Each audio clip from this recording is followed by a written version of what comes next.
पन्नगे च सुरेन्द्रे च कौशिके पाद संस्पृशि निर्विशेष मनस्काय श्री वीरस्वामिने नमः।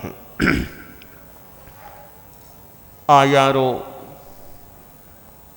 आगम में कहा गया है, समयम तत्थु वेहाए अप्पाणम विप्पसायै। चित्त की प्रसन्नता एक जीवन की अच्छी स्थिति होती है। आदमी शांति में रहे, शांति से जिए। वह शांति और चित्त की प्रसन्नता कैसे प्राप्त हो सकती है? शास्त्रकार ने बताया, समयम तत्थु वेहाए अप्पाणम विप्पसायै। समता की साधना करके अपने आप को विशेष प्रसन्न बनाओ।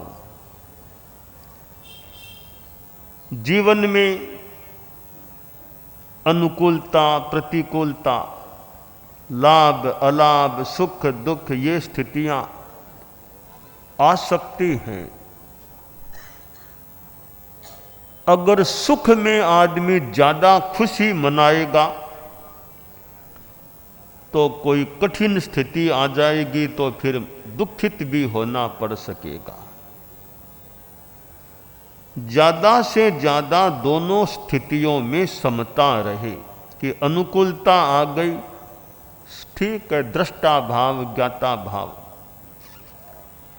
प्रतिकूलता आ गई तो भी ठीक है, कोई बात नहीं। अनुकूलता है तो कोई पुण्य का योग भी हो सकता है, साधना का योग भी हो सकता है। एक आदमी, आप लोग जो गृहस्थ हैं उनमें से अच्छा संपन्न है, परिवार में भी बहुत अनुकूल स्थितियां हैं, व्यापार बहुत अनुकूल है, समाज में भी इज्जत है, राजनैतिक प्रशासनिक संपर्क अच्छे हैं, यानी बहुत अनुकूलताएं हैं। सामाजिक, पारिवारिक, व्यापारिक, शारीरिक भी अनुकूलता है। बहुत शरीर अत्यंत मजबूत है, अत्यंत निरोग है। इसका मतलब है कि उसके पुण्य का उदय है, संभावना है, और वह पुण्य अपनी गति से क्षय की ओर जा रहा है। पुण्य तो जा रहा है, खजाना खाली होता जा रहा है। अब आगे के लिए कुछ पास में संचय है या नहीं, आगे के लिए कुछ किया जा रहा है यानी यहाँ तो बासी खाना यानी पूर्व का पुण्य उदय में आ रहा है, काम में आ रहा है, आगे के लिए कुछ अर्जित किया जा रहा है या नहीं। इससे भी बड़ी बात है, पुण्य भी छोटी चीज है, मोक्ष के लिए कुछ किया जा रहा है या नहीं। आयारों में जो कहा गया है, समयम तत्थु वेहाए अप्पाणं विप्पसायै। आदमी के पास संपदा है, पैसा है, प्रतिष्ठा है, अनुकूलताएं हैं, तो भी मन में समता भाव, कभी प्रतिकूलता भी आ जाए, जीवन के एक खंड में इतना पैसा, इतना संपन्न आदमी जीवन के दूसरे खंड में बहुत कमज़ोर हो गया, पैसा भी बहुत कम हो गया। तो ये पता नहीं आदमी का दिनमान सदा कोई एक समान रहे, कहना कठिन है। कभी आदमी कितना प्रतिष्ठित होता है, लोग पीछे घूमते हैं, एक समय आता है कोई मानव विशेष पूछने वाला भी नहीं है। एक मंत्री जी थे, राजनीति में, सरकार में अच्छे मंत्री थे, तो इतने व्यस्त रहते, लोगों का आना जाना, मिलना, मंत्री साहब, मंत्री महोदय, मंत्री, इतना कभी प्रोग्रामों में जाना, लोग भी घर पर भी बहुत मिलने के लिए, मंत्री साहब हमारा वो काम कराओ, वो काम, इतना लोगों का जमघट रहता। बाद में अगला चुनाव हुआ तो वो हार गए, मंत्री तो दूर, विधायक, सांसद वो भी नहीं बन पाए। और अगली बार फिर चुनाव लड़ा, फिर हार गए, फिर हार गए। अब वो इतनी सरकार में है, तब तो अच्छी प्रतिष्ठा में, अब 2-3 बार हार गए, अब लोगों का आना जाना कम हो गया। तो एक दिन रोड पर वे खड़े थे, पूर्व मंत्री थे मतलब, तो किसी ने पूछा जी यहाँ क्यों खड़े हो? कि कोई टेम्पो को देख रहा हूँ, मेरे पोते को स्कूल भेजना है, कोई टेम्पो वाला आए तो उसके साथ भेज दूँ। यूँ कहते कहते उनके आंखों में आंसू आ गए कि एक दिन था कितने लोग मेरे पास आते, आज टेम्पो खोजने के लिए मुझे रोड पर खड़ा रहना पड़ रहा है कि टेम्पो कोई आए तो पोते को भेजूं। तो क्या वो दिन थे मेरे और क्या आज के ये दिन हैं? तो दिनमान सदा एक समान रहें, यह कहना कठिन है। फिर वो पूर्व मंत्री जी बोले कि भैया एक समय था लोग टाइम मांगते, 2 मिनट का टाइम, 1 मिनट का टाइम, तो मेरा पीए था कि वो कहते बहुत कठिन है, मंत्री साहब का समय मिलना बहुत कठिन, तो मैं जैसे तैसे थोड़ा समय देता, यानी समय देना मुश्किल होता, मुझे फुर्सत नहीं मिलती कि मैं लोगों को कितना कैसे समय दूं। आज ये स्थिति है, लोगों को फुर्सत नहीं है मेरे से मिलने की। पहले मुझे फुर्सत नहीं थी लोगों को टाइम देने की, आज लोगों को फुर्सत नहीं है मेरे पास आकर मिलने की। तो कितना दिनमान में अंतर आ गया। तो यह सदा एक जैसे दिन रहें यह जरूरी नहीं है। तो आयारों का यह सूत्र समयम तत्थु वेहाय, कि समता रखो, जैसे भी दिन हैं उनमें बस शांति रखो, समता रखो। कर्मों का विपाक, कई बार बहुत अनुकूलताएं, कभी अनुकूलताएं कम हो जाए तो मन में समाधि रखो, शांति रखो। तो जीवन में समता होती है तो चित्त की प्रसन्नता रह सकती है। आदमी ज्यादा विशेष गुस्सा नहीं करे, किसी ने कुछ बोल दिया कर दिया तो शांति रखो, अपना प्रसन्नता, गुस्सा नहीं करना वापिस। तो गुस्सा, हालांकि यूँ तो इंसान है पर विशेष गुस्सा नहीं करे, यह भी अच्छी एक जीवन की समता की स्थिति है। एक संदर्भ में, एक पक्ष में, कि गुस्सा विशेष नहीं आता, कोई प्रतिकूलता आ गई, कुछ हो गया, कोई अपना प्रसन्नता, गुस्सा नहीं, अहंकार नहीं। कि अहंकार ठीक है, अहंकार किस चीज का है? अपने हो सके उतना बढ़िया काम करें, आदमी घमंड में न जाए, तो यह भी समता की साधना है। गुस्सा नहीं करना और अहंकार नहीं करना। आप सोच लें कि मेरे पास इतना पैसा है, तो पैसे का भी घमंड नहीं। पैसा है, उसमें भी पुण्य का कोई निमित्त कारण हो सकता है, तो पैसे का घमंड नहीं, पैसे के प्रति ज़्यादा मोह भी नहीं। कि पैसे का कैसे त्याग किया जा सके, इतना है कैसे विसर्जन त्याग वो जितना किया जा सके, आसक्ति मेरी छूटे, स्वामित्व मेरा कम हो जाए, यानी परिग्रह मेरा पैसा आ गया, अब कैसे उसका त्याग जितना उचित हो उतना मैं करूं। तो पैसे का अहंकार नहीं, पैसे का उपयोग क्या, इस पर विवेक को काम में लिया जा सकता है। तो पैसे का दुरुपयोग भी नहीं होना चाहिए। कोई रूप का कि मेरा चेहरा कितना सुंदर है, रूप का भी हमें घमंड नहीं करना, यह भी समता की साधना है। रूप का भी घमंड नहीं कि मेरा चेहरा सुंदर है, आज सुंदर है, कभी चेहरे में कुछ विकृति हो जाए, कुछ फुंसियाँ ऐसा चेहरा थोड़ा विकृत भी हो सकता है। तो ये अनित्य स्थितियां हैं, इनका हम घमंड न करें। कोई कहे मेरा स्वास्थ्य बहुत अच्छा है, कितना मजबूत हूं मैं, ताकतवर हूं, इसका भी घमंड नहीं करना कि मैं इतना स्वस्थ हूं, इसका भी घमंड नहीं करना। पता नहीं जिंदगी में कब क्या बीमारी हो जाए, तो स्वास्थ्य का भी घमंड नहीं करना चाहिए कि मैं तो बहुत स्वस्थ हूं, मेरे जैसा स्वस्थ कौन मिल। घमंड के रूप में अभिव्यक्ति करने से बचना चाहिए।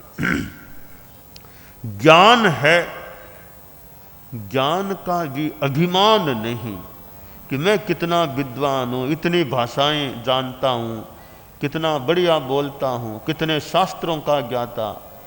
तो ज्ञान आपके पास है तो ज्ञाने मौनम क्षमा शक्तौ त्यागे श्लाघा विपर्यय है। ज्ञान है तो बोल बोल करके ज्ञान का दिखावा नहीं करना, दिखावे की दृष्टि से नहीं बोलना। शक्ति है, बल है तो भी क्षमा रखना, दान है, त्याग है तो भी नाम की भावना नहीं। कोई बात नहीं, पैसा थार दे दिया, अब नाम का ज्यादा। यह गुप्त दानम महापुण्यम, ऐसे थोड़ा यह अपने संप्रदाय का नहीं, एक दूसरी जगह चलता है, गुप्त दानम महापुण्यम। इसका अर्थ वे जो भी करें अपना उनका, इसका एक सारांश यह निकाल सकते हैं कि दान के साथ नाम की भावना नहीं करना, तो उतना तो पाप से बचाव कि दान के साथ नाम की भाव, वो गुप्त दानम महा, वो नाम की भावना से बचना है, वो धर्म की दृष्टि से बढ़िया है। तो गुप्त दानम महापुण्यम कि दान में नाम को ज्यादा मन में मत रखो, मेरा नाम हो, दे दिया दे दिया, अब नाम की कोई आकांक्षा नहीं। तो ये समता की साधना के अनेक पहलू हैं। अहंकार से बचना, गुस्से से बचना, श्लाघा नाम ख्याति की भावना से बचना, कि भी शक्ति का अहंकार नहीं, स्वास्थ्य का भी घमंड नहीं, चेहरे का इतना बढ़िया चेहरा है मेरा, सुंदर है, उसका भी घमंड नहीं। और चेहरे का ठीक है, जैसा नामकर्म का और का योग है, चेहरा मिल गया, पर तुम्हारा आचरण कैसा है, तुम जिंदगी में काम क्या करते हो, यह खास बात है। जिंदगी में जीवन काल कितना मिलना यह भी एक पॉइंट है, पर जीवन में क्या करना यह ज़्यादा, यह भी बड़ा महत्वपूर्ण पॉइंट है। कितना जीऊंगा यह प्रश्न हो सकता है, तो कैसे जीना यह भी बड़ा महत्वपूर्ण प्रश्न है। तो कितना जीना तो फिर भी हाथ की बात नहीं, पर कैसे जीना यह कुछ हमारे हाथ की बात हो जाए कि मैं ध्यान दूं जीवन कैसे जीना। तो कैसे जीना पर थोड़ा हमारा अधिकार हो सकता है, पर कितना जीना यह इतनी हमारे वश की बात नहीं है। जैसा आयुष्य क्रम का योग है, आने को 100 भी आ जाए, न आए तो 50 भी किसी को नहीं आए। तो कितना जीना नंबर 2 की बात है, कैसे जीना यह नंबर 1 की बात है। कि जीवन मेरा कैसा रहे, किस तरह मैं जीवन जीऊं, किस तरह जीवन जीऊं। जीवन में मेरी सादगी, संयम, अनुव्रत में यह सादगी, संयम, नैतिकता की बात है। तो गृहस्थ है तो भी अनुव्रत जैसी चीज मेरे जीवन में रहे, और कोई दूसरों की धार्मिक आध्यात्मिक सेवा मेरे से हो सके तो वो करने का प्रयास करूं। थोड़ा कष्ट झेल कर भी दूसरों का कल्याण करने का प्रयास करूं, तो मैं जीवन में परोपकार भी करूं। परोपकारे पुण्याय पापाय परिपीडनम, अष्टादश पुराणेषु व्यासस्य वचनद्वयम्, परोपकारः पुण्याय पापाय परिपीडनम। कि संक्षेप में दो वचन हैं कि परोपकार पुण्य का कारण बनता है, दूसरों को दुख देना पाप बंध का कारण है। धार्मिक आध्यात्मिक परोपकार करें, उससे कर्म निर्जरा हो सकती है, कोई पुण्य का बंध भी हो सकता है, हो जाए तो हो जाए, पर पुण्य की हमें लालसा ज्यादा नहीं रखनी चाहिए। कर्म निर्जरा हो, निर्जरा और पुण्य में अंतर है। तात्विक दृष्टि से निर्जरा अलग चीज है और पुण्य अलग चीज है। निर्जरा अमूर्त है और पुण्य मूर्त है। निर्जरा आत्मा की निर्मलता है, पुण्य तो एक प्रकार का बंध है, बंध है, भले पुण्य है वो भी है कर्मों का बंधन। तो निर्जरा और पुण्य में अंतर है। तपस्या के कारण से पुण्य का बंध भले हो जाए, पर जो निर्जरा होती है वो मेन चीज है, मोक्ष के लिए वो निर्जरा काम आती है।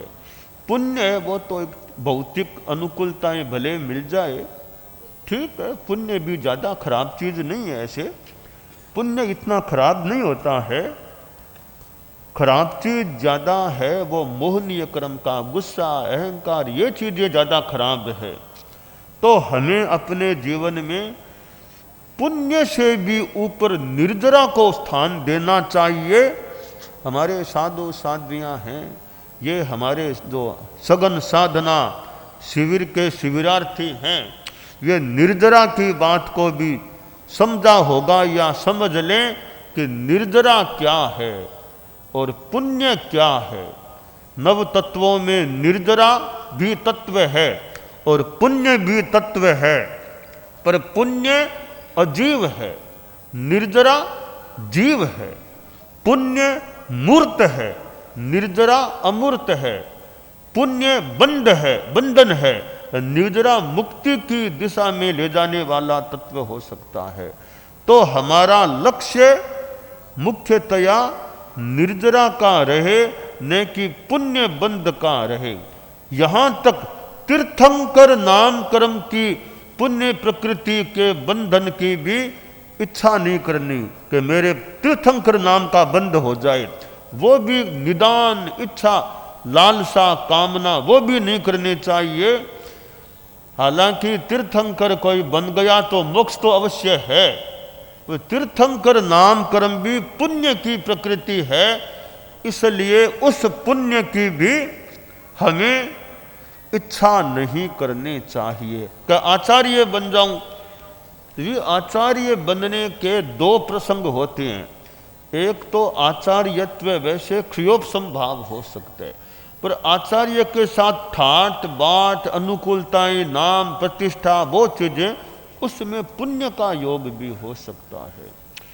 तो आचार्य की जो भौतिकता की दृष्टि से तो कामना करनी ही नहीं चाहिए, और आध्यात्मिकता की दृष्टि से फिर भी एक बात है भी कि मैं कोई सेवा दे सकूं, पर वो लालसा, भौतिकता, पदलिप्सा जो कामना के रूप में त्याज्य है, उस रूप में न तीर्थंकर बनने की भावना, न आचार्य बनने की भावना, और न अगवानी बनने की भावना।